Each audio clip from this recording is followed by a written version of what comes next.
গুহার মুখটা আটকায় গেছে, তিনজন যুবক বিপদে পড়ে গেল। গুহা থেকে কেমনে বের হবে? এখন তিনজন যুবক একত্রে বসে তারা এখন আলোচনা করা শুরু করলো, একে অপরকে বলতে শুরু করলো, এই পাহাড় এর গুহা থেকে বের হওয়ার কোনো সম্ভাবনা নাই, কিভাবে আমরা বের হব? স্মরণ করো হে যুবকের দল, তোমাদের নিজেদের মধ্যে এমন কোনো আমল আছে কিনা যেটা আল্লাহর জন্য করেছো, ইখলাস দ্বারা করেছো, এমন কোনো আমল আছে কিনা? সুবহানাল্লাহ বলেন। এখন তিন যুবকের মধ্যে একজন যুবক এবার নিজের একটি ভালো আমল, ইখলাসওয়ালা আমল যেটা আল্লাহর জন্য করেছে, ওই আমলটা আল্লাহর দরবারে উল্লেখ করে ক্ষমা চাইতেছেন। কারণ গুহার মুখ থেকে যেন পাথর সরে যায়, এজন্য আল্লাহর দরবারে দোয়া করতেছেন। পড়ি সুবহানাল্লাহ। প্রথম যুবক আল্লাহর দরবারে দোয়া করলেন, মালিক রব্বুল আলামিন, ও আমার আল্লাহ, আমি একদিন কাঠ আনতে গেছিলাম, এর আগে আমার মা বাবাকে আমি সর্বপ্রথম দুধ দহন করে আমার মা বাবাকে পান করাতাম, কিন্তু একদিন আমি কাঠ আনতে আমার এলাকা থেকে দূরে গেছিলাম, দূরে থেকে আসার কারণে অনেকটা রাত হয়ে গেছে, আমার মা বাবাকে আমি দুগ্ধ পান করাতে পারি নাই। কিন্তু আমি ঘরে আসার পরে দেখলাম আমার মা বাবা ঘুমিয়ে পড়ল, বৃদ্ধা মা বাবা। আমি ছাগল বা গরু বা উট থেকে দুগ্ধ দহন করে আমি পেয়ালা নিয়ে মায়ের মাথার শিয়রে আসলাম। আমার মা ঘুমান্ত, আমার বাবা ঘুমান্ত, কিন্তু আমি এতটুকু অনুভব করলাম যে আমি যদি এই বৃদ্ধ মা বাবাকে ঘুম থেকে জাগাইয়া দুধ খাওয়াই, মা বাবা বড় কষ্ট পাবে। কথা বলেন ঠিক কিনা? এটা নিয়ত করে আমি আমার মা বাবাকে উঠালাম না, কিন্তু তাদের জাগার অপেক্ষায় তাদের শিয়রে আমি দুধের পেয়ালা নিয়ে দাঁড়ায় রইলাম। কিন্তু আমার স্ত্রী, আমার সন্তান, ছোট ছোট বাচ্চা এবং আমার দাস দাসীরা তারাও ক্ষুধার যন্ত্রণায় ছটফট করে। আর আমার তবিয়ত ছিল আমার মা বাবাকে আগে খাওয়াইতাম, তারপর আমার স্ত্রী, সন্তান, দাস দাসীদেরকে খাওয়াইতাম। কিন্তু আমার মা বাবাকে খাওয়াতে পারি না, এই জন্য তাদেরকেও দুধ দিলাম না। এবার আমার সন্তান, ছোট ছোট বাচ্চারা আমার পায়ের কিনারে এসে পা ধরে ক্ষুধার যন্ত্রণায় কান্নাকাটি করে, আব্বা, ও আমার বাবা, পেটের ক্ষুধা সহ্য করতে পারি না, খাবার দাও, খাবার দাও। পেটের ক্ষুধার যন্ত্রণা, কঠিন যন্ত্রণা। এখানে যারা আছেন, যারা ক্ষুধার তাড়না একবার সহ্য করেছেন, তারা জানেন ক্ষুধার যন্ত্রণা কেমন যন্ত্রণা। কথা বলেন ঠিক কিনা? এখানে অনেক মুরব্বীরা আছেন, আগের সময়ে জায়গা জমি সব ছিল, কিন্তু ফসল তেমন হতো না, একবেলা খাইলে দুই বেলা না খায়া থাকতো। তারা জানে ক্ষুধার যন্ত্রণা কেমন যন্ত্রণা। কথা বলেন ঠিক কিনা? ওই আল্লাহর বান্দা সন্তানের কান্নায় তার দিলকে নরম করতে পারে না, সন্তানকে খাবার দেয় না। সন্তান ক্ষুধার তাড়নায় কান্না করে করে এক পর্যায়ে ঘুমায় গেল। মা যখন মুয়াজ্জিন ফজরে আজান দেওয়া শুরু করলো, মা বাবা ঘুম থেকে জাগ্রত হলো। মা বাবা জাগিয়া দেখে সন্তান মাথার শিয়রে দুধের পেয়ালা নিয়ে দাঁড়িয়ে আছে। সন্তানকে দেখে, মা বাবা দেখে সন্তানকে, দোয়া করলেন আল্লাহর দরবারে, মা বাবাকে দুগ্ধ পান করলেন। তারপর সন্তান সন্ততি স্ত্রীদেরকে, দাস দাসীদেরকে খাওয়াইলেন। এবার আল্লাহর দরবারে আমলটা উল্লেখ করে আল্লাহর দরবারে যুবক দোয়া করে, মালিক, তোমার কাছে যদি আমার এই আমলটা তোমার উদ্দেশ্য করি আর তোমার কাছে যদি ভালো লাগে, ও আল্লাহ, এই কঠিন মুহূর্তে গুহার মুখ পাথর দ্বারা আটকায় গেছে, আল্লাহ, আমার এই আমলটা তোমার যদি পছন্দ হয়, তাহলে এই গুহার মুখ থেকে পাথরটা সরাইয়া দাও। পড়ি সুবহানাল্লাহ। দোয়া করতে দেরি আল্লাহ রব্বুল আলামিন পাথরের 3 ভাগের 1 ভাগ সরাইয়া দিলেন। পড়ি সুবহানাল্লাহ। কিন্তু যতটুকু সরছে তা দ্বারা 3 যুবক পাহাড়ের ওই গুহা থেকে বের হওয়া সম্ভব নয়। দ্বিতীয় নাম্বার যুবক দরবারে আবার নিজের কবুলিয়ত আমল দ্বারা, ইখলাস ওয়ালা আমল দ্বারা আবার আল্লাহর দরবারে দোয়া করলেন, মালিক রব্বুল আলামিন, আমার চাচাতো বোন ছিল আমার কাছে সবচাইতে প্রিয়। অথবা হাদিসের মধ্যে এরকম আসছে, একটা পুরুষের কাছে একটা নারী যেমন প্রিয় হয়, সেই রকম আমার চাচাতো বোন আমার কাছে প্রিয় ছিল। আমি আমার চাচাতো বোনকে মহাব্বত করতাম, ভালোবাসতাম। আমি চাইতাম তার চরিতার্থ করার জন্য, কিন্তু কোনোদিন সুযোগ হয় না, আমি সুযোগ পাই নাই। এমন একটা দিন আসলো, দুর্ভিক্ষ দেখা দিল, আমার চাচাতো বোন অভাবে পড়ে গেল। অভাবে পড়ার পরে আমার চাচাতো বোন আমার কাছে আসলো কিছু অর্থ নেওয়ার জন্য, টাকা নেওয়ার জন্য। আমি তাকে 20 দিরহাম দিয়ে দিলাম। এই শর্তে দিলাম যে তুমি আমার সাথে এক রাত্র কাটাবা, তোমার যৌবন আমার কাছে বিলিয়ে দিবা। এই শর্তে আমি তাকে রাজি করালাম। সে আমার এই কথায় রাজি হয়ে গেল, কারণ ক্ষুধার তাড়নায়, অভাবের তাড়নায়। রাজি হওয়ার পর আমার ওই চাচাতো বোনকে যখন আমি, হাদিস শরীফের মধ্যে আসে, তার উপরে উঠলাম অথবা তার 2 উরুর মাঝে আমি বসলাম, এমন সময় আমার চাচাতো বোন চোখ ঝলঝল করতেছে পানিতে, কান্না করে বলে, চাচাতো ভাই, এমন কোনো কাজ করো না, বিবাহ বহির্ভূত কাজ করো না, আল্লাহকে ভয় করো। কাকে ভয় জোরে বলেন?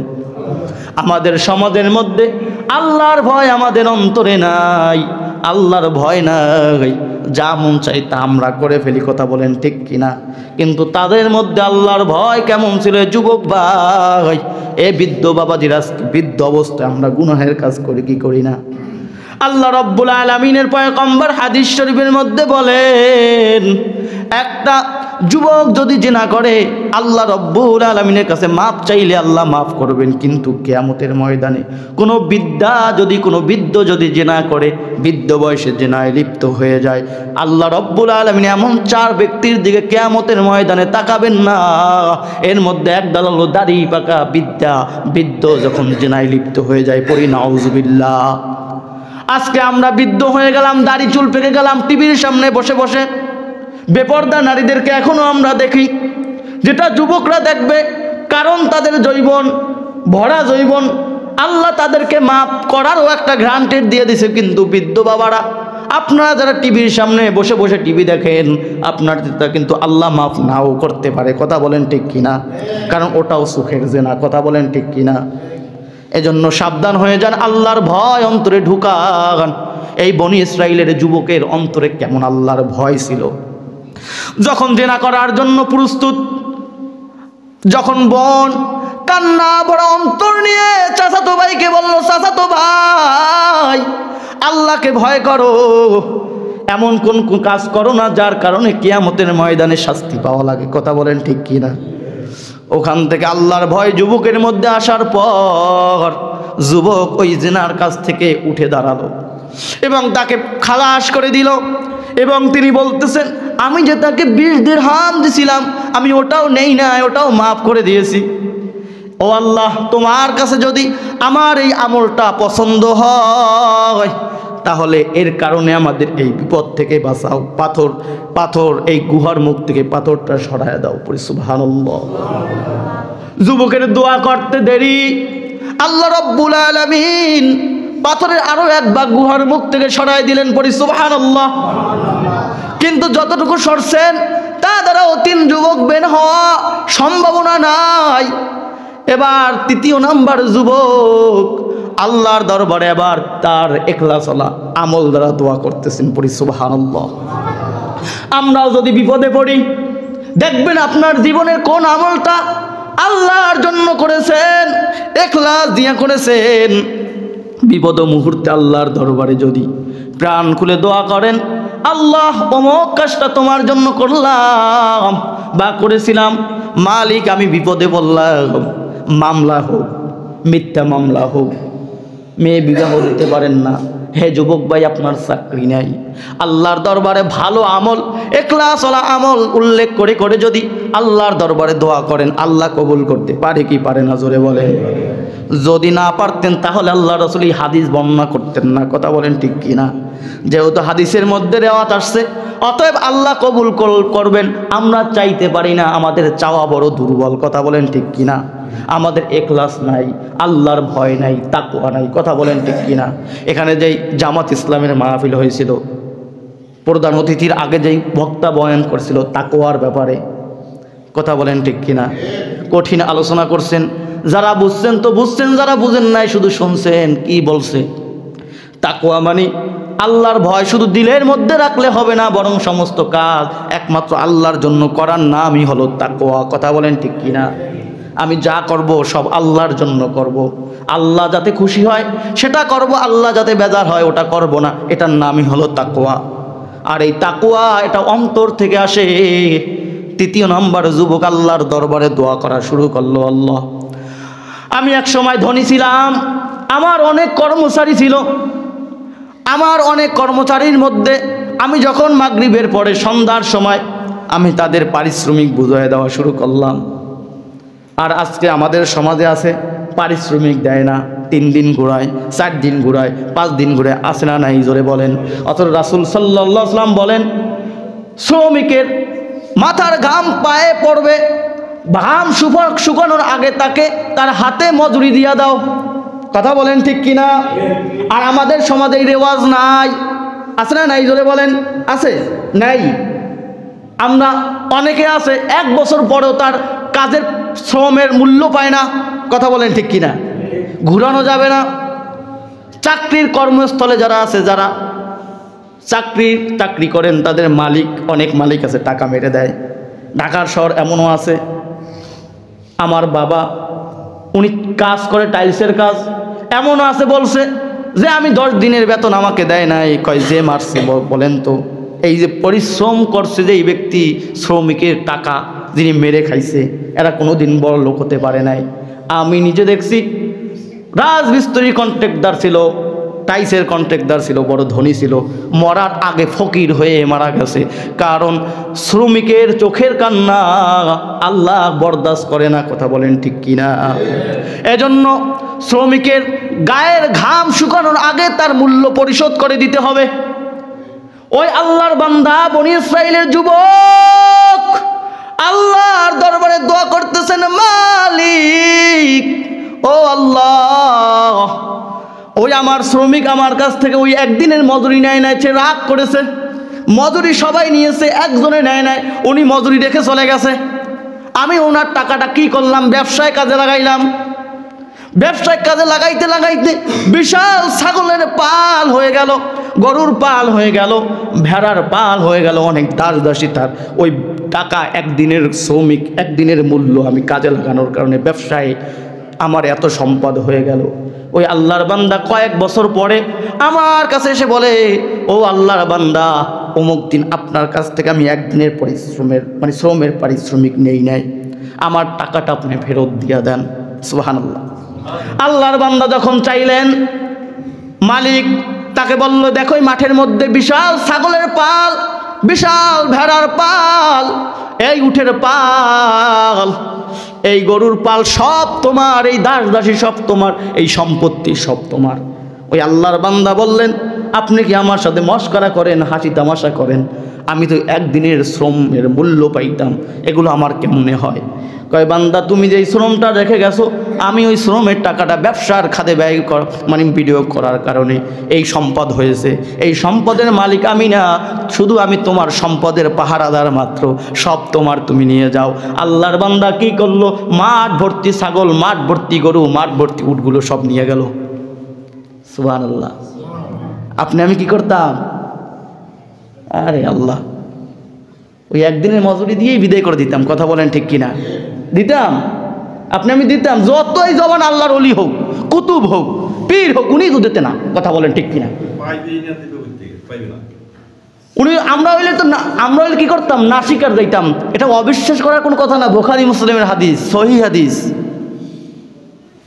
গুরুত্বপূর্ণ হাদিস, এটা তারা বুঝাইছেন, অনেক শিক্ষা আছে হাদিসের মধ্যে। আমি শুধু আলোচনা সংক্ষেপ করছি, এর আগে পিছনে অনেক আলোচনা আছে, শুধু ঘটনাটা বোঝানোর জন্য এবং এখান থেকে শিক্ষা নেওয়ার জন্য। সব নিয়ে গেছেন, আল্লাহর বান্দা আল্লাহর দরবারে দোয়া করেন, মালিক এই কাজটা তো আমি তোমার জন্য করেছি, আমি তো নাসিকারও যাইতে পারতাম, কিন্তু আমি নাসিকার যাই না, আমি তোমার জন্য করেছি, একমাত্র কিয়ামতের কিছু পুরস্কার পাওয়ার জন্য করছি। আল্লাহ এই কাজটা যদি তোমার কাছে পছন্দনীয় হয় তাহলে এই গুহার মুখ থেকে পাথরটা সরাই দাও। দোয়া করতে দেরি, সম্পূর্ণ পাথর সরতে দেরি না। যেই পাথরটা 70-100 জন যুবকরাও সরাইতে পারতো না, সেটা দোয়ার কারণে, ভালো আমলের কারণে আল্লাহ সরাই দিয়েছেন। সুবহানাল্লাহ। তাহলে আপনি আমিও যদি আজকে বিপদে পড়ি, নামাজে দাঁড়ায় যান, কথা বলেন ঠিক কিনা? নামাজে দাঁড়ান, 2 রাকাত নামাজ পড়ে আল্লাহর দরবার প্রাণ খুলে দোয়া করুন, বিপদ কেটে যাবে, কথা বলেন ঠিক কিনা? ঋণগ্রস্ত আল্লাহর দরবারের পাহাড়, আল্লাহ রাব্বুল রাসূল সাল্লাল্লাহু আলাইহি ওয়াসাল্লাম বলেছেন, উহুদ পাহাড় পরিমাণও যদি তোমার মাথায় ঋণ থাকে, আল্লাহর দরবারে দোয়া করো, আল্লাহুম্মা কফিনি বিহালালিকা আন হারামিক ওয়াগনিনি বিফাদলিকা আম্মান সিওয়াক। আল্লাহ রাসূল বলছেন, যদি এই দোয়া যদি পাহাড় পরিমাণ ঋণ নিয়েও যদি মাথায় আল্লাহর দরবারে দোয়া করো, তুমি 7 দিন আমল করো, আমি আল্লাহ গায়বী মদতে ঋণ পরিশোধ করে দিব। কিন্তু ইখলাস থাকতে হবে। কি থাকতে হবে জোরে বলেন? ইখলাস এবং ভালো আমল উল্লেখ করে করে আল্লাহর দরবারে দোয়া করতে হবে, আল্লাহর দরবারে পানা চাইতে হবে। আল্লাহ কবুল করার মালিক কে জোরে বলেন? এখন আপনি আমি বলবেন, চোখ বুঝলে হুজুর আমল তো দেখি না, যাও পড়ি এত ঠেয়ে পড়ি, কথা বলেন ঠিক কিনা?